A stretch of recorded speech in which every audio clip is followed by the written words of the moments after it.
నాగాంజలి గారు ని ట్రీట్ చేస్తున్న ప్రైమరీ ఫిజిషియన్ నేను. 23వ తారీఖు సాయంత్రం 8:30 ప్రాంతంలో నాకు మా సూపరింటెండెంట్ దగ్గర నుంచి మన ఫార్మసీలో అంజలి కొంచెం సడన్గా కొలాప్స్ అయిందంటండి, వెంటనే రండి అంటే కనుక నేను వెంటనే వెళ్ళి చూసేసరికి అంటే అప్పుడు అప్పుడు మా క్యాజువాలిటీ స్టాఫ్తో మాట్లాడే టైంకి సడన్గా కార్డియో రెస్పిరేటరీ అరెస్ట్ వచ్చినప్పటికీ గుండె కానీ పల్స్ కానీ ఏమీ పనిచేయని సిచ్యువేషన్లో కార్డియో రెస్పిరేటరీ అరెస్ట్లో వచ్చిందని చెప్పారు. తర్వాత సిపిఆర్ చేసిన తర్వాత గుండె పరంగా రివైవ్ అయ్యింది, వెంటిలేటర్ మీద పెట్టడం జరిగింది. వచ్చినప్పటి నుంచి ఆ రోజు నుంచి కూడా మనకి వెంటిలేటర్ మీదే ఉన్నారండి. కాకపోతే ఈ కార్డియో రెస్పిరేటరీ అరెస్ట్ తర్వాత యూజువల్గా మనకి ఏంటంటే బ్రెయిన్కి కొంచెం డ్యామేజ్ అవ్వడము, గుండె మీద కొంత ప్రెజర్ పడడం జరిగే ఛాన్సెస్ ఉండొచ్చు. సో ఆ రోజు నైట్ నుంచి గుండె డాక్టర్ గారు అండ్ ఆల్సో నరాల డాక్టర్ గారి ఒపీనియన్ తీసుకుంటూ ట్రీట్మెంట్ అయితే ముందుకు వెళ్తా ఉన్నాము. ఆ రోజు నుంచి కూడా అమ్మాయి కామా స్టేట్లోనే ఉన్నారు. బ్రెయిన్ పరంగా రెస్పాన్సెస్ తక్కువగానే ఉన్నాయి. ప్రజెంట్ ఈ రోజు చూస్తే కనుక ఆ అమ్మాయి బీపీకి సంబంధించిన వెంటిలేటర్ సపోర్ట్తో పాటు బీపీకి సంబంధించినంత వరకు కూడా 2 ఇంజెక్షన్లతో ప్రాణం నిలబడి ఉన్నట్టే చెప్పాల్సి ఉంటుంది. గుండె పరంగా వచ్చినప్పుడు అంటే వీక్ అన్నది కొంచెం ఇంప్రూవ్మెంట్ అయితే వస్తూ ఉంది, కానీ బీపీ కానీ లేదంటే నరాల పరంగా కానీ పూర్తిగా ఇంప్రూవ్మెంట్ అయితే కనిపించడం లేదు. కోమాలోనే ఉన్నారు. కాకపోతే కొన్ని రిఫ్లెక్సెస్ ఉండడము, బీపీ పరంగా ఇట్ల పరంగా మెయింటైన్, ప్రాణం నిలబడి ఉంది. నరాల డాక్టర్ గారు కూడా కంటిన్యూస్గా ఆ రోజు నుంచి ఫాలో అవుతున్నారండి. నేను డాక్టర్ శశాంక్ అండి. ఏంటంటే సస్పెక్ట్ పేరు దీపక్ అని వచ్చింది, డాక్టర్ గారి పేరు దీపక్. ఇప్పుడు చాలా మంది ఈ డాక్టర్ అనుకుంటారు. దయచేసి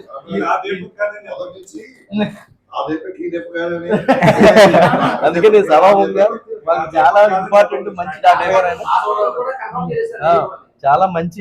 ఆల్మోస్ట్ నాకు ఫారెన్ నుంచి కూడా ఫోన్ చేసి మా ఫ్రెండ్స్ ఫోన్ చేసి అడుగుతున్నారు, నేను కాదురా బాబు. అందుకని మీ ముఖంగా చెప్తున్నారు ఈయన వేరే. నేను డాక్టర్ శశాంక్ అండి, ఇక్కడ న్యూరో ఫిజిషియన్ని. అయితే తన్ని నేను సోమవారం పొద్దున్న నుంచి నాగాంజలి పేషెంట్ని చూస్తున్నాను. తను వచ్చినప్పుడు ఏంటి అంటే తనకి ఫిట్స్ లాగా వచ్చాయి అండి. అంటే ఫిట్స్ లాగా రావడానికి కారణాలు ఏంటి అంటే బ్రెయిన్లో డ్యామేజ్ అవ్వడం.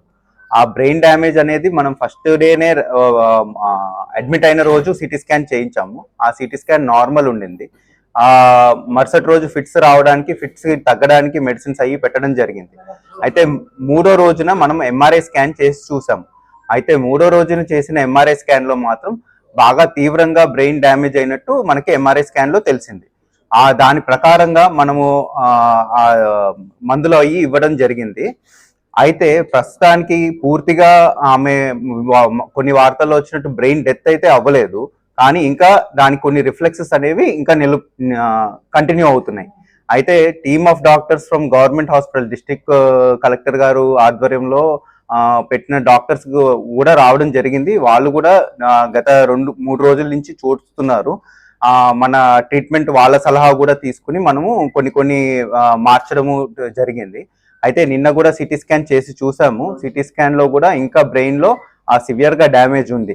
అయితే ఇప్పటికీ మాత్రం బ్రెయిన్ డెత్ అనేది అయితే అవ్వలేదు. సో మనం ట్రీట్మెంట్ కంటిన్యూ చేస్తున్నాము. ఎంతవరకు రిలీఫ్ ఉంటుంది, రెస్పాన్స్ ఉంటుంది అనేది వేచి చూడాల్సింది ఉంటుంది. అది ఆ ఎంఆర్ఐ స్కాన్ చూసిన దాని ప్రకారం అయితే బ్రెయిన్ లో మాత్రం సివియర్ గా డ్యామేజ్ ఉంది. సో ఇలా సివియర్ గా డ్యామేజ్ ఉన్నప్పుడు ఛాన్సెస్ ఎంతవరకు రికవరీ ఉంటుంది అనేది మనము చాలా తక్కువ ఉంటాయి. అంటే మనము చెప్పడం కాదు, కానీ రికవరీ అంటే మళ్ళీ లేచి కూర్చుని తిరిగే ఆ పరిస్థితి వస్తుంది అనేది అయితే చాలా కష్టం.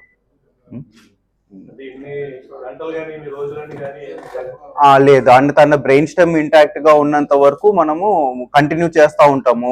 వైద్యపరంగా అయితే మనము ఏం చేయాలో ఫస్ట్ డే నుంచి అన్ని కంటిన్యూ చేస్తున్నాము. వెయిట్ చేసి చూడాల్సి ఉంటుంది. ఇది బ్రెయిన్ అనేది, నరాలు అనేది 1-2 రోజుల్లో రికవర్ అయ్యేవి కావు, టైం పట్టేస్తుంది. నరాలన్న సరికి డ్యామేజ్ టైం పడుతుంది. మెయిన్ గా వెయిట్ చేసి చూడాలి. ఇంతకన్నా మెరుగైన వైద్యం అంటే దీనిలో పెద్దగా ఏమి డిఫరెన్స్ ఉండదండి. ఇంత డ్యామేజ్ అయినప్పుడు మనము సేమ్ ట్రీట్మెంట్ ఎక్కడన్నా కానీ, అదే మనకి గవర్నమెంట్ హాస్పిటల్ తరపున 2 న్యూరాలజిస్టులు కూడా వచ్చి చూడడం జరిగింది. అదే వాళ్ళ సైడ్ నుంచి కూడా మా బ్రెయిన్ వాపు తగ్గడానికి కొన్ని ఇంజెక్షన్స్ యాడ్ చేయడం జరిగింది.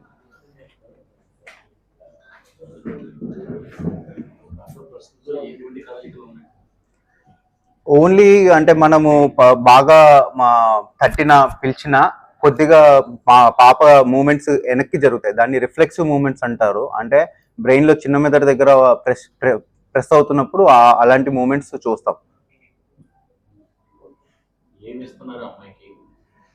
అంటే మనము ఇలాంటి సిచ్యువేషన్ లో ఫిట్స్ అయ్యి రాకుండా ఉండడానికి, బ్రెయిన్ లో ఫిట్స్ రాకుండా ఉండడానికి మెడిసిన్స్ పెడతాము. బ్రెయిన్ లో వాపు తగ్గడానికి మెడిసిన్స్ పెడతాము. బ్రెయిన్ ఏదైనా డ్యామేజ్ అయినప్పుడు రికవరీ అవ్వడానికి కొన్ని ఇంజెక్షన్స్ ఉంటాయి, సిటికోలిన్, పారాసెటమ్ అనుకుంటా, అవి పెడతాము. ఇంకా జ్వరం అది రాకుండా ఉండడానికి, ఇన్ఫెక్షన్ అది రాకుండా ఉండడానికి యాంటీబయాటిక్స్ అయ్యి అవన్నీ కంటిన్యూ చేస్తున్నాము. ఇంకా ఫుడ్ ఏమో పైప్ ద్వారా, ముక్కులో నుంచి పైప్ ద్వారా కంటిన్యూ చేస్తూ టీపీఎన్ కూడా పెట్టాము.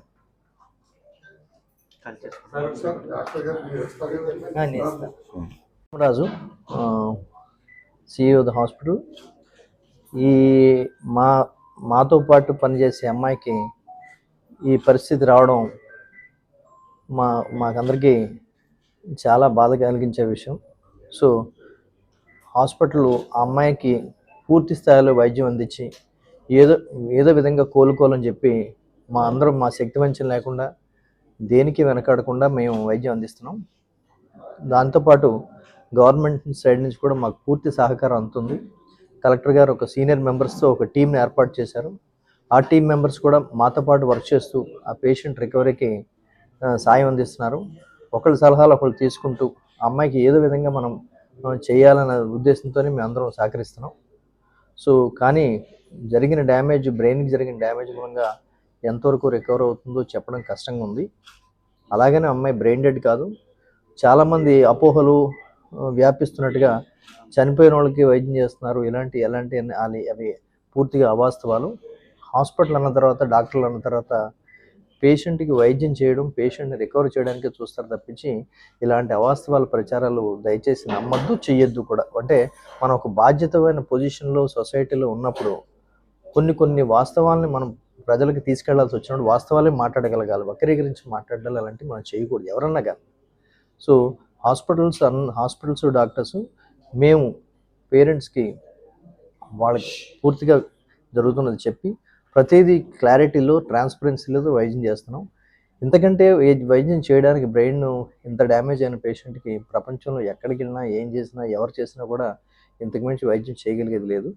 మా స్థాయిలో మేము దానికి బెస్ట్ పాసిబుల్ ట్రీట్మెంట్ అయితే అందిస్తున్నాం. మా పూర్తి సహకారాలు అమ్మాయికి ఉంటాయి, మా సానుభూతులు అమ్మాయికి ఉంటాయి. మా పేరెంట్ ఖచ్చితంగా ఆ పేషెంట్కి మేము చేయాల్సిన జాగ్రత్తలన్నీ చేసుకుని చేస్తాం.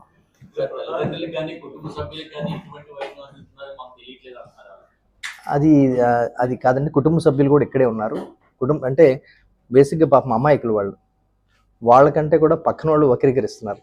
ఎందుకంటే వాళ్ళు అమాయకులే, వాళ్ళు ఇక్కడే ఉన్నారు, మాతో పాటు ఉన్నారు. పొద్దున్న సాయంత్రం పాపం వాళ్ళు అదే బాధలో పేషెంట్ని చూసుకుంటూ ఉన్నారు. కాకపోతే ఏంటంటే ఈ సందర్శనకు వచ్చేవాళ్ళు ఏంటంటే ఎవరి వ్యక్తిగత దీని గురించి దాన్ని వక్రీకరించి చెప్పడం తప్పించి అలాంటిది ఏం లేదు.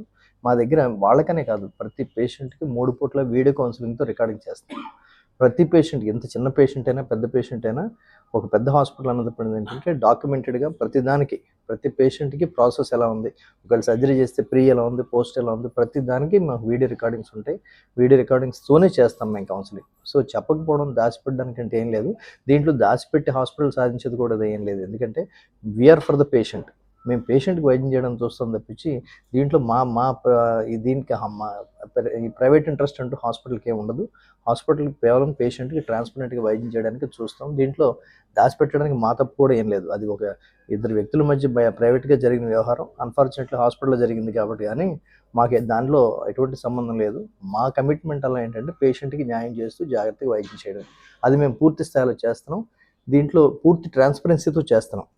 రెండోది ఏంటంటే కలెక్టర్ గారు కూడా టీం వేశారు. కలెక్టర్ గారు వేసిన టీమ్ ఆఫ్ డాక్టర్స్ కూడా మాతో పాటు వర్క్ చేస్తున్నారు. Every day and day report మన కలెక్టర్ గారికి గవర్నమెంట్ హాస్పిటల్ డాక్టర్ ద్వారా మేము డే టు డే రిపోర్ట్స్ అందిస్తున్నాం. సో దీంట్లో ట్రాన్స్పరెన్సీ లేకపోవడానికి ఏం లేదు, చెప్పకపోవడానికి దాయడానికి అంతకంటే ఏం లేదు. బేసిక్‌గా ఇక్కడ 3 రోజుల పాటు ఇష్యూ బయటకు రాకపోవడం వల్ల ఇదంతా బయటకు వచ్చింది. అంటే ఫస్ట్ రోజే అంటే మీరు ప్రెస్ కాన్ఫరెన్స్ పెట్టారు, లేకపోతే ఇట్లా జరిగింది ప్రెస్ కాన్ఫరెన్స్ అటెండెన్స్ సార్ మీరు చెప్పుంటే అదే అంటే అలా కాదు అంటే అలా కాదండి. కంప్లైంట్ అదే చెప్తుంది నేను ఇప్పుడు అదే చెప్పేది. కంప్లైంట్ రైజ్ చేయడం లేదు. పేషెంట్ సస్పెక్టెడ్ డెత్ అన్న వెంటనే మేము పోలీస్కి ఇన్ఫార్మ్ చేసాం, ఎమ్మెల్సీ రిజిస్టర్ చేసాం కేసు. ఎమ్మెల్సీ రిజిస్టర్ చేయడం అంటే అర్థం ఏంటంటే, పోలీస్కి ఇన్ఫార్మ్ చేసే అర్థం ఏంటంటే ఇట్స్ ఈక్వల్ టు కంప్లైంట్. ఈ వ్యక్తి మా అనుమానాస్పదంలో ఇక్కడ అడ్మిట్ అయింది, దీని మీద ఎంక్వైరీ చేయండి అని మెడికల్ లీగల్ కేసు రిజిస్టర్ చేసాం. అది కంప్లైంటే, కంప్లైంట్ కాకపోవడం కాదు. మేము ఏదైనా 2 రోజులు దాచిపెట్టి ట్రీట్మెంట్ చేసి మేము ఏదైనా వైద్యం ఎమ్మెల్సీ 2 రోజుల తర్వాత 3 రోజుల తర్వాత చేస్తే తప్పు. మేము ఇమీడియట్గా మేము ఎమ్మెల్సీకి పోలీస్కి ఇన్ఫార్మ్ చేస్తాం, ఇదే సస్పిషియస్ ఉంది మాకు, మీరు సహకరించండి అని చెప్పాం. వాళ్ళు వచ్చారు, చూశారు. విదిన్ ఒక నెక్స్ట్ డే డైరీ ఏదో దొరికిందని దాని ప్రకారం పోలీసు లీగల్ యాక్షన్ అవన్నీ జరుగుతున్నాయి. దానికి హాస్పిటల్కి ఎటువంటి సంబంధం లేదు. మేమెవరు మాకు అటువంటి వాటిలో సంబంధం లేదు. మాకు అటువంటి వాటితో సంబంధం లేదు. పేషెంట్ ట్రీట్మెంట్లో మేము ఎవ్వరూ ఇన్వాల్వ్ తప్పించి మేము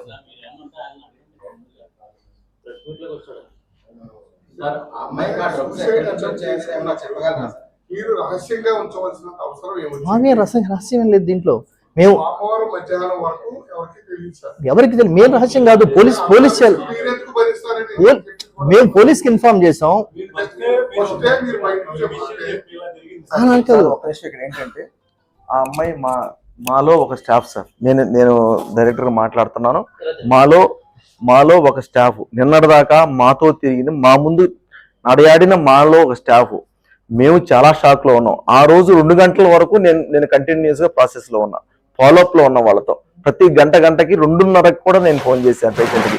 ఆ అమ్మాయి అట్ ఎనీ కాస్ట్ మనకి ఆ అమ్మాయి సర్వైవ్ అవ్వాలి అని చెప్పి ప్రతి అవకాశాన్ని మేము వినియోగించుకుంటున్నాం. మా హైయర్ సెంటర్లతో మాట్లాడుతున్నాం, వాళ్ళ ద్వారా ఇంకేమన్నా బెటర్ ట్రీట్మెంట్ ఇవ్వగలమని మాట్లాడుతున్నాం. ఇక్కడ దయాల్సిన విషయం లేదు.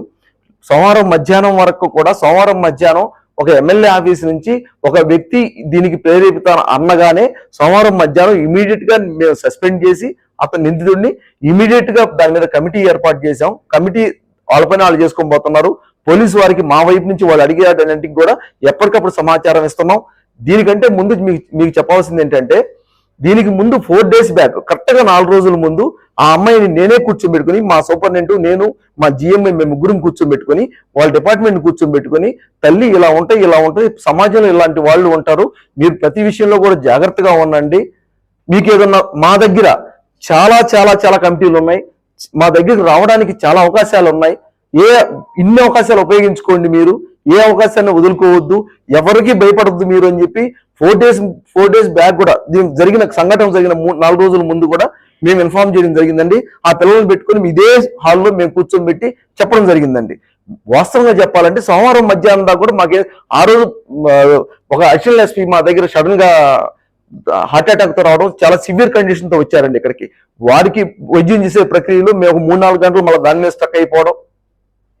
సోమవారం మధ్యాహ్నం నుంచి పోలీసులు రావడం, వాళ్ళకి ఎప్పటికప్పుడు వారికి కావాల్సిన ఇన్ఫర్మేషన్ అంతా, వాడు ఎవరైతే నిందితుడు ఉన్నాడో ఇక్కడ, వాడు ఎక్కడెక్కడ ఉండొచ్చు, వాళ్ళ బంధువుల పేర్లు, వాళ్ళ ఆ అమ్మాయికి సంబంధించిన అతనికి సంబంధించిన వాళ్ళ భార్య, ఎవరెవరు ఎక్కడ ఉన్నారో అన్ని నెంబర్లు ఇచ్చి అన్ని విధాలా మేము పోలీసు వారికి సహకరిస్తున్నాం. మేము ఏది మాట్లాడినా కూడా ఆ అమ్మాయి తప్పుదారి పడిచినట్టు ఉంటది.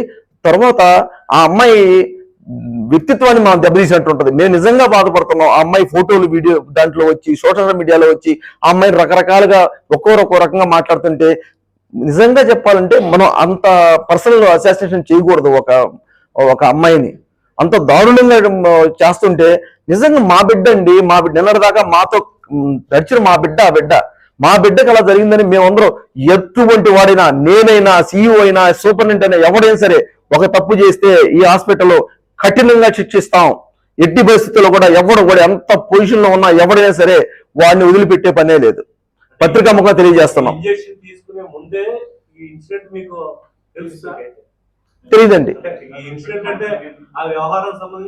తెలియదండి మాకు. ఎమ్మెల్యే గారి ఆఫీస్ నుంచి ఫోన్ వచ్చేంత కూడా తెలియదు మాకు. జనరల్ కౌన్సిలింగ్ అండి, ప్రతి డిపార్ట్మెంట్ జనరల్ కౌన్సిలింగ్ మేము ఇస్తాం. ఆడపిల్లలు నా దగ్గర 500 మంది స్టాఫ్. 500 మంది కౌన్సిలింగ్ లో ఆడపిల్లలు మామూలుగా హెచ్ఓడి మీటింగ్ భరం చేయాలి. ప్రతి డిపార్ట్మెంట్ మీటింగ్ కౌన్సిలింగ్ ఇస్తామండి. ప్రతిసారి రెగ్యులర్ గా అవుతుంటది. ఆ మీటింగ్ 5 రోజుల ముందు కూడా అయిందని చెప్తున్నారు. జనగా డిపార్ట్మెంట్ మీటింగ్లు అవుతుంటాయి కదండి, వీళ్ళ డిపార్ట్మెంట్ 4 రోజుల మీటింగ్ ముందు కూడా కాదండి, ఈయన జరుగుతున్నప్పుడు కూడా ఎక్కడ కూడా మాకు అంటే రకరకాల మా దగ్గర రావడానికి మా దృష్టికి రావడానికి చాలా మార్గాలు ఉన్నాయండి మా దగ్గర రావడానికి. ఈ వ్యవహారంలో మాకు అసలు తెలియనే తెలియదు. అసలు ఇంత కూడా మనకు ఎమ్మెల్యే గారి ఆఫీస్ నుంచి ఫోన్ వచ్చేంత వరకు కూడా మాకు వీడు సస్పెక్టెడ్ కూడా అప్పుడు దాకా అక్యూజ్డ్ వాళ్ళతోనే ఉన్నాడు, మనకు తెలియదు. రూరల్ ఎమ్మెల్యే ఇక్కడ మన రూరల్ ఎమ్మెల్యే బుచ్చి చౌదరి గారి ఆఫీస్ నుంచి వచ్చేంత వరకు మాకు తెలియదు. అప్పుడు దాకా వాడు అక్యూజ్డ్ వాళ్ళ పేరెంట్స్ కి వాడే ఫోన్ చేశాడు, వాడే పిలిపించాడు, వాడే రూమ్ ఇచ్చాడు, వాడే అన్ని చూసుకుంటున్నాడు, మనకు తెలియదు. అసలు ఏం జరుగుతుందో మనకు అసలు డౌట్ ఉంటే కేర్ టేకర్ అనే వాళ్ళు కూడా నమ్మారు. వాళ్ళకి తెలుసు పేరెంట్స్ ఇన్నోసెంట్ అండి, వాళ్ళకి ఏం తెలుసు పాపం. వాళ్ళ అమ్మాయికి వాళ్ళకి ఏంటంటే అతను కేర్ తీసుకుంటున్నాడులే అన్న దృష్టిలో ఉన్నారు వాళ్ళు. నేను మీకు మీ ద్వారా ఇన్ఫార్మ్ చేసేది ఏంటంటే స్టాఫ్ కానీ ఎవరికైనా కానీ పేషెంట్లకు కానీ మా దగ్గరికి రావడానికి సమాచారం రావడానికి చాలా మార్గాలు ఉన్నాయి. మా దగ్గర చాలా సోర్సెస్ ఉన్నాయి, చాలా కమిటీలు ఉన్నాయి హాస్పిటల్లో. కాబట్టి ఏ చిన్న ఇబ్బంది అనిపిస్తే ఇటువంటి పరిస్థితి అవును సార్, అవును సార్, ఈ కంటిన్యూ అబ్జర్వేషన్ ఉంటుందండి. హాస్పిటల్లో ఇప్పుడు నా రూమ్ లోకి వస్తే 40 కెమెరాలు కంటిన్యూ నా కంట్రోల్నే ఉంటాయండి. ఎప్పటికప్పుడు అబ్జర్వ్ చేస్తూనే ఉంటాను. ఏ మాత్రం చిన్న కదలికి తేడా వచ్చినా కూడా 500 మంది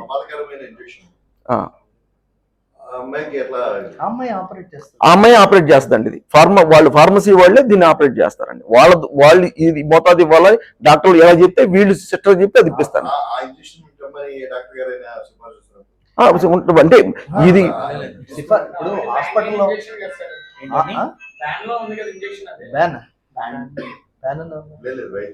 వైద్యానికి సంబంధించిన ఇంజక్షన్ అది హాస్పిటల్లో వెంటిలేటర్ ఉన్న పేషెంట్లు అందరికీ వాడతారు. అది మొత్తం డాక్టర్లు వాడతారు. ఈ ఫార్మసీ వీళ్ళు గ్రాడ్యుయేట్స్ వాడతారు. వాళ్ళ హ్యాండిల్ ఉంటుంది. సో అమ్మాయికి దాని మీద అవగాహన ఉంది, చదువుకుంది. అమ్మాయి డీల్ చేసే సబ్జెక్ట్ కాబట్టి ఆ అమ్మాయి చదువుని పాపం అలాగా ఎంతవరకు వాస్తవం అండి అది. ఆ ఇంజక్షన్ కానీ తీసుకున్నట్లయితే అంటే మోతాదు గురించి అంటే మనం వైద్యానికి వాడే దానికన్నా మోతాదు గురించి తీసుకున్నట్లయితే 10-15 నిమిషాల్లో మనం వైద్యం అందించగలిగితేనే రికవర్ అవుతుంది, లేదా కాదని అని మాకున్న వచ్చిన సమాచారం. ఎంతవరకు వాస్తవం? ఇప్పుడు ఆ అమ్మాయి రాసిన నోట్లో అమ్మాయి రాసింది ఆ ఇంజక్షన్ తీసుకుంటే అంటే సో ఏమవుతుంది అనేది అమ్మాయి ఇప్పుడు తెలుసు. అందుకని అమ్మాయి సెలెక్ట్ చేసుకోవడం జరిగింది. చెప్పండి. హాస్పిటల్ ఉండగా మా మాక్సిమం సాయశక్తిలో చేసి ప్రయత్నించడానికి మా ప్రయత్నం జరిగింది కాబట్టి వారం రోజుల నుంచి హాస్పిటల్లో ఇంకా ఏమి జరుగుతున్నా కూడా మేము ఇప్పుడు బయటికి చెప్పట్లేదండి. ఎందుకంటే ఆ అమ్మాయి పేరు బయటికి రాకూడదు అనేది మా ఉద్దేశం. ఈ రోజు కూడా చెప్తున్నాం, ఆ అమ్మాయి మాలో నిన్నటిదాకా నడిచిన ఒక బిడ్డ. ఆ బిడ్డకి మేమందరం కూడా ప్రతి ఒక్క ఏడో 5% 10% ఎలా ఉంటారో తెలియదు, కానీ ఇక్కడున్న 90% 95% పీపుల్ కూడా వాడికి శిక్ష పడాల్సిందే. ఎవడైతే నిజంగా వాడు ఆ అమ్మాయికి ద్రోహం చేశాడో వాడిని మాత్రం వదిలిపెట్టే పని లేదు. వాడు ఎక్కడున్నా పోలీసు వారికి మేము అన్ని విధాలా సహకరిస్తాం కూడా. వాడిని మాత్రం వదిలే పని లేదు. ఏ ఆడబిడ్డకి మీ ద్వారా తెలియజేస్తున్నాను, ఏ ఆడబిడ్డకి ఎవడు తప్పు చేసినా కూడా వాడిని కఠినంగా శిక్షిస్తాం. మాకు చిన్న సమాచారం ఇస్తే చాలు. ఇట్లాంటి సెన్సిటివ్ విషయాల్లో బయట పెట్టకుండా ఉండడం వల్లే ప్రమాదం ఎక్కువ. వాళ్ళు మాకు చెప్పకపోవడం, మీరు వెంటనే తొందరగా డామేజ్ జరిగిన వెంటనే విషయం ప్రజలకు చెప్పడం వల్ల మీకు చాలా తక్కువ డామేజ్ జరిగింది. సార్ ఇక్కడ హాస్పిటల్ డ్యామేజ్ కంటే మేము ఆలోచించలేదు సార్. ఆ అమ్మాయికి పర్సనల్ గా డ్యామేజ్ జరగకూడదని ఎంతసేపు ఆలోచించాం. అసలు మేము ఆ అమ్మాయి ఫోటోలు, నాకు హైదరాబాద్ నుంచి ఫోటోలు, అమ్మాయి ఫోటోలు పెట్టి వీడియోలు పెడుతుంటే చాలా బాధేసింది. ఇదేంటిది ఇంత ఈ అమ్మాయిని ఎలా అలవాటు చేస్తున్నారు వీళ్ళు, అసలు అది పద్ధతి కూడా కాదు కదా. అమ్మాయి ఫోటో వాళ్ళు ఆ విధంగా సోషల్ మీడియాలో పెట్టడం, ఆ అమ్మాయిని రేపు పొద్దున తల్లిదండ్రులు తలెత్తుకొని తిరగాలి, ఆ తల్లిదండ్రులు ఆ ఊర్లో ఉండాలి, అలా ఫోటోలు పెట్టి అలా అలర చేయడం అనేది చాలా దారుణమైన విషయం అండి. అసలు మేము దానికోసం మా హాస్పిటల్కి ఇంతమంది ఇన్ని రకాలు ఇంత పొలిటికలైజ్ చేస్తున్నా, ఇన్ని చేస్తున్నా కూడా ఏ రోజు మాట్లాడకపోవడానికి కారణం అదే.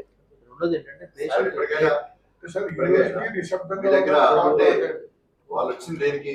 అమ్మాయి వచ్చింది మీ దగ్గరికి ఉద్యోగం అంటే యాక్చువల్గా ఏంటంటే ఆ అమ్మాయి మా దగ్గర ట్రైనింగ్ అయిపోయిన తర్వాత మా దగ్గర ఉద్యోగం చేస్తుందని చేయాలని అంటే ఉద్యోగం కాదు, ట్రైనింగ్ పీరియడ్ కదండి. అవునండి. అలాంటప్పుడు మనంత ఖరీదైన అదే అంత ప్రమాదకరమైన ఏరియా కూడా ఒక డాక్టర్ పర్యవేక్షణలో ఉండాలి కానీ అలాగే డైరెక్ట్ ఆ అమ్మాయి పర్యవేక్షణలో ఉండవండి అవి, ఆ అమ్మాయి దగ్గర ఉండవు, అక్కడే ఉంటాయి. ఇది పేషెంట్ దగ్గరే ఉంటాయి ఇవన్నీ, వెంటిలేటర్ ఇచ్చే పేషెంట్ పేషెంట్ దగ్గర ఉంటాయండి. వెంటిలేటర్ కి పేషెంట్ బెడ్ దగ్గర ఐసీసీయూలో వెంటిలేటర్ ఇప్పుడు ఈ అమ్మాయి ఎలా ఉందో ఈ అమ్మాయి కూడా తీస్తామండి మనం. మామూలు పేషెంట్ అయితే వాళ్ళ దగ్గరే ఉంటాయి అవి, పేషెంట్ ఆ అమ్మాయి దగ్గర ఉండవండి. వాళ్ళు ప్రిస్క్రైబ్ చేయరండి, ప్రిస్క్రైబ్ చేసి డిస్పెన్స్ చేస్తుంటారు, డాక్టర్ చేసిన దాన్ని వీళ్ళు చేస్తారండి, ఇంప్లిమెంట్ చేస్తారు. సార్ దీపక్ అనే వ్యక్తి ఇంత ముందు కూడా డాక్టర్ గానీ చాలా మందిని కూడా ఇలాగే ఇప్పుడు వరకు మనకి ఏ విధమైన చిన్న సమాచారం కూడా లేదండి మన దగ్గర. అలాంటి సమాచారం ముందుంటే ఈ టైంకి ఎప్పుడో వాడి మీద కఠినంగా శిక్షించేవాళ్ళం అండి, కఠినంగా చర్యలు తీసుకునేవాళ్ళం అండి. ఏమండి అంటే ఇప్పుడు మేము ఈ టైంలో మేము ఎంక్వైరీ స్టార్ట్ చేస్తే అది వేరే విధంగా వెళ్తుందని చెప్పి మేము అంటే యాక్చువల్ గా 5 ఆడపిల్లలు సూపరింటెండెంట్ తో కలిపి ఒక కమిటీ చేస్తున్నామండి. మా ప్రయత్నం మేము చేస్తున్నాం, పోలీసు వారి ఎంక్వైరీ వాళ్ళు చేసుకుంటున్నారు. ఇప్పుడు మేము ఏది మాట్లాడినా కూడా కొంచెం రివర్స్ అవద్దని మేము కొంచెం వెయిట్ చేస్తున్నాం అండి. డెఫినెట్ గా దాని మీద మేము ఎంక్వైరీ చేస్తాం. ఇంతకుముందు నిందితుల మీద ఏమైనా ఉంటే అవి కూడా పోలీసు వారికి మేము సబ్మిట్ చేస్తామండి. సుప్రీంకోర్టు మన కలకత్తా ఇన్సిడెంట్ జరిగిన తర్వాత అక్కడ ఒక కమిటీ వేసి కొన్ని అంశాలు ప్రతి హాస్పిటల్లో పాటించమని హింస ఎంతవరకు పాటిస్తారు? అన్ని పాటిస్తున్నామండి మేము, ప్రతిదీ ఉండండి. ఏ ట్రైనీ కానీ ఏ ఎంప్లాయీ కానీ మా దగ్గర జాయిన్ అవ్వగానే వాళ్ళు చేయాల్సిన పనులు, వాళ్ళకి ఇలాంటి అరేంజ్మెంట్ చూస్తే పాటించాల్సిన అన్ని కూడా మేము సిస్టమేటిక్ గా చేస్తామండి. ఈ అమ్మాయి ఫైల్లో కూడా అమ్మాయికి అన్ని ట్రైనింగ్స్ ఇచ్చామండి. ఆ అమ్మాయి సైన్ పెట్టి ఉంది. మొత్తం అంతా కూడా ట్రైనింగ్ సెక్షన్, ఒకసారి ట్రైనింగ్ సెక్షన్ అయిన తర్వాతనే ఆ అమ్మాయిని ఉద్యోగంలో తీసుకుంటామండి. అది సీసీ ఫుటేజ్ అన్ని కూడా పోలీసు వారి దగ్గర ఉన్నాయండి. వాళ్ళు ఎంక్వైరీ చేస్తున్నారు, వాళ్ళు ఎంక్వైరీలో అన్ని నిజాలు బయటకు వస్తాయండి. అది మా దగ్గర అది ఇంజెక్షన్ చేసుకున్నట్టు కానీ ఒకరు చేసినట్టు కానీ మా దగ్గర మా ఫుటేజ్ దగ్గర కనపడలేదండి మాకు. ఇంకా ఎంక్వైరీ చాలా తీవ్రంగా చేస్తున్నారు. ఎవరైతే మాధవరావు చెప్పుకున్నారో ఈ వ్యక్తి ఒక ఎమ్మెల్యే పేరు చెప్పి మీ దగ్గర చాలా మందిని కూడా అతను గుర్తులో పెట్టిన ప్రయత్నం చేశారు. ఆయన ఒక ఎమ్మెల్యే పేరు విషయం చెప్పి మాకు వీళ్ళందరూ నా చేతిలో ఉన్నారు అని కొంతమందిని లోపరుచుకోవడానికి ఆయుధాలు వాడాడని చెప్పేసి అతను ఏ రికమెండేషన్ మీద వచ్చాడా? లేదండి, అతను రికమెండేషన్ రాలేదు. కైండ్ ఇన్ఫర్మేషన్ ఏంటంటే ఆ అబ్బాయికి అసలు హాస్పిటల్ సంబంధం ఉండదు. అతను బ్రాండింగ్, అంటే హాస్పిటల్ బ్రాండింగ్ ఎలా ముందుకు తీసుకెళ్లాలో అంతవరకు అతని డ్యూటీ. సార్ 2015లోనే దీపక్ కేసు నమోదయ్యింది. సార్ మీరైనా సరే 2019లో ఆయన ఎలా ఉద్యోగంలో తీసుకున్నారు? మా దృష్టికి లేదండి, కేసు నమోదైన విషయం మా దృష్టికి లేదండి. చేస్తామండి, డెఫినెట్ చేస్తాం. పోలీస్ వెరిఫికేషన్ ఉంటుంది, మా థర్డ్ పార్టీ వెరిఫికేషన్ కూడా ఉంటుందండి.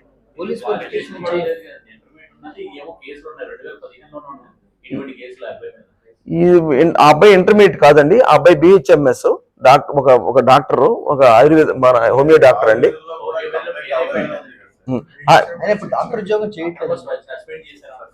తెలియదండి, ఆ ఇన్ఫర్మేషన్ మేము తీసుకుని డెఫినెట్ గా మేము దాన్ని కూడా ఒకసారి పరిశీలిస్తామండి. కరోనా టైంలో అతనికి వచ్చిన అపాయింట్మెంట్ ని ఇక్కడే ఉంటాడని మీరే ఉపయోగించుకున్నట్టు మీ దగ్గరే సర్వీస్ చేస్తున్నాడు. కరోనా టైంలో అతన్ని మాకంటే కూడా గవర్నమెంట్ ఎక్కువ ఉపయోగించుకుందండి. అన్నింటిలో విషయాల్లో కూడా గవర్నమెంటే అతనికి ఐడి ఇచ్చింది, గవర్నమెంటే అతను అన్ని విధాలుగా దీనికి ఆఫీసర్ క్రియేట్ చేసుకుని గవర్నమెంట్ ఎక్కువ ఉపయోగించుకుందండి అబ్బాయిని మాకంటే.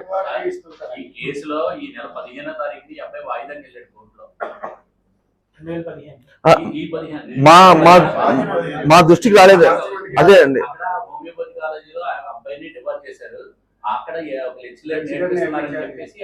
అదేనండి తమ దృష్టి అదే తీసుకొస్తున్నా. ఈ మధ్య కాలంలో పర్సనలైజ్ కొన్ని విషయాలు తెలిసాయండి, 2-3 రోజులు తెలిసాయి మాకు. అవి కూడా ఇప్పుడు మేము పోలీసు వారి దృష్టి తీసుకెళ్ళాం. ఉంటదండి, మా దగ్గర వెరిఫికేషన్ ఉంటుంది, పోలీస్ వెరిఫికేషన్ ఉంటుంది, థర్డ్ పార్టీ వెరిఫికేషన్ ఉంటుందండి. రాలేదండి, మా వెరిఫికేషన్ మా దృష్టికి రాలేదు. మేము ఒకసారి తమ ద్వారా తీసుకుంటాం, మేము తీసుకుని దీని మీద కూడా మేము పోలీసు వారికి ఇన్ఫార్మ్ చేస్తాం. ఇందులో బొల్లినేని హింసని ప్రశ్నిస్తున్నామని కానీ మిమ్మల్ని అన్పాపులర్ చేసే ఉద్దేశం మాత్రం మీడియాకి లేదు సార్. ప్రధానంగా ఆదివారం ఈవినింగ్ జరిగిన ఇన్సిడెంట్ మీరు ఎందుకు కనీసం గవర్నమెంట్ పరంగా 4వ రోజు వచ్చారు, కలెక్టర్ డిఎంఎండ్ ఎవరైనా సరే, ఈ 4 days మీరు ఎందుకు నిర్లక్ష్యంగా వ్యవహరించారు, ఎందుకు బయటికి చెప్పలేదు?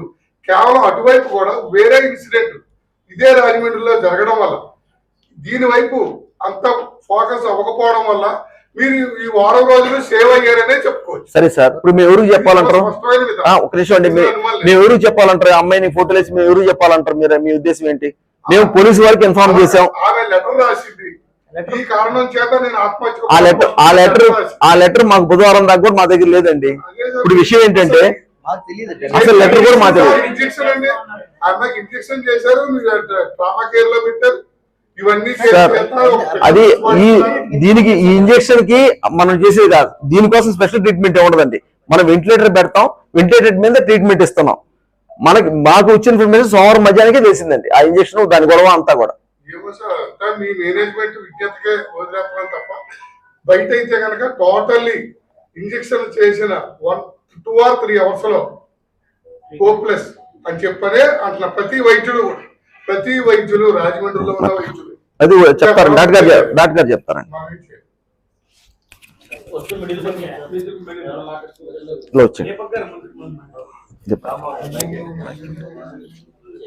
యాక్చువల్గా ఆ రోజు నైట్ అడ్మిట్ అయినప్పుడు అమ్మాయి ఏం తీసుకుంది ఏంటి అన్నది మా ఐడియాకి అయితే రాలేదండి. సూపరింటెండెంట్ గారు ఏంటంటే సడన్ గా కొలాప్స్ అయిందని చెప్పి ఫోన్ చేశారు. నేను వచ్చి చూసేసరికి కార్డియాక్ రివైవ్ అయ్యింది, వెంటిలేటర్ మీద పెట్టాము. ప్రాబబ్లీ ఏమన్నా తీసుకుందా అన్న దానికోసం మనం టాక్సికాలజీ అనాలిసిస్ కూడా తర్వాత రోజు మార్నింగ్ పంపించాము. ఆ తర్వాత రోజు మార్నింగ్కి ఏంటంటే సస్పీషియస్ వెక్రోనియం తీసుకుందేమో అని చెప్పి ఆ బాటిల్ దొరికిందని చెప్పారు. ఆ తర్వాత రోజు మార్నింగ్కి మధ్యాహ్నం లెటర్ వచ్చిందన్న తర్వాత వెక్రోనియమే తీసుకున్నది అన్నట్టు మేము కన్ఫర్మ్ అయ్యాము. అది నాకు తెలియదు కదా సార్. అంటే లేదు అంటే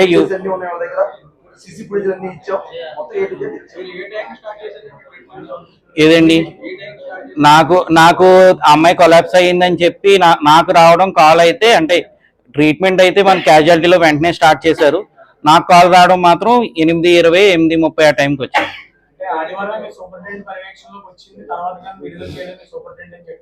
నాకు అర్థం కాలేదండి.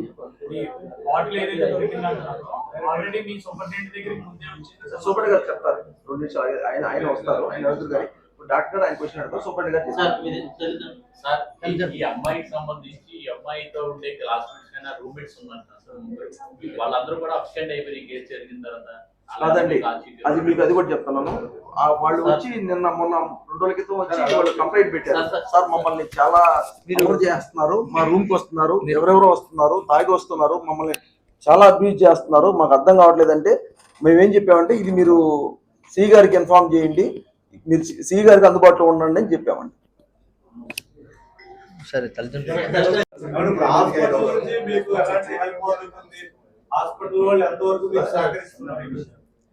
మాకేమి వద్దండి, మాకు కూడా ఒక 2 ఇంజక్షన్లు ఇస్తే మేము కూడా చచ్చిపోతాం.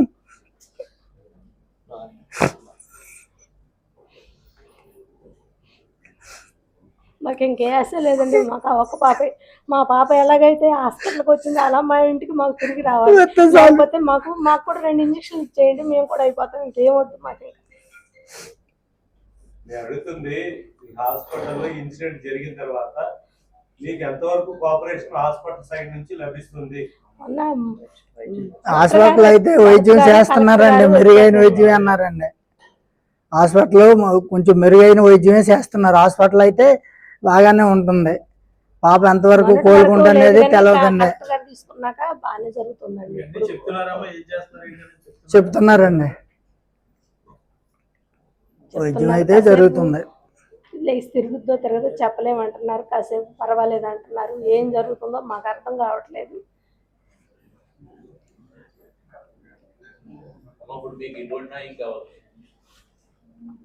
నాకేం చేయవద్దమ్మా, మా పాప మాకు తిరిగి రావాలి.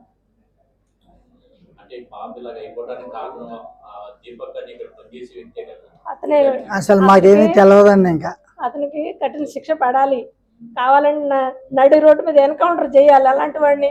మళ్ళీ ఏ ఆడపిల్లల జోలికి వెళ్ళకూడదు. కానీ యాజమాన్యానికి తెలవకుండా ఉండదు. వీళ్ళ బంధువులే అంటున్నారు. వీళ్ళ బంధువులు అయినా చాలా కప్పిపుచ్చేసారండి, బయటికి రానివ్వలేదు. అతను ఈ హాస్పిటల్కి సంబంధించి తెలిసిన అతనే అన్నారు. ఇన్ని రోజులు ఎమ్మటే చేయలేదు. మాకు ఆ ఇన్సూరెన్స్ తెలిసాకే అతను మొన్నటికి సరెండర్ అయ్యాడు. జరిగి అప్పుడే వారం అయింది. అమ్మ గతంలో కూడా చాలా మందిని ఇలాగే వేడిపించాడు. మనకు తెలియదండి, ఒక ఫ్యామిలీ ఉంది అతనికని అలాంటి వ్యక్తిని అనుకున్నాను. మళ్ళీ ఇక్కడ పెట్టుకోవడం వల్ల మీకు ఏమనిపిస్తుంది? మనకేం తెలుసు మాకు మెరుగైన వైద్యం ఇస్తున్నారండి. పాపను మంచిగా అయితే తీసుకొని వెళ్ళిపోతామండి, అంతకంటే మాకు ఎక్కువ ఏమీ లేదండి. అసలు వాళ్ళు కనపడలేదండి. మళ్ళీ మాకు అసలు వాళ్ళు ఎస్కేప్ అయిపోయారు వాళ్ళు అసలు. వాళ్ళు కనిపించడం లేదండి. వాళ్ళు అసలు మాకేం మాట్లాడలేదు ఆ రోజు నుంచి లేదండి అసలు. వాళ్ళు ప్రస్తుతం అయితే హాస్పిటల్లో మంచి వైద్యం చేస్తున్నారు. చేస్తున్నారండి, బాగా చూస్తున్నారు. చూసుకుంటున్నారండి. కలెక్టర్ గారు భరత్ గారు తీసుకున్నాక మంచి వైద్యం అన్నారు. మమ్మల్ని రాజకీయం చేయొద్దండి, మమ్మల్ని బయటికి లాగొద్దండి, ఇందరితో మమ్మల్ని ఇదిలో మీడియా వారు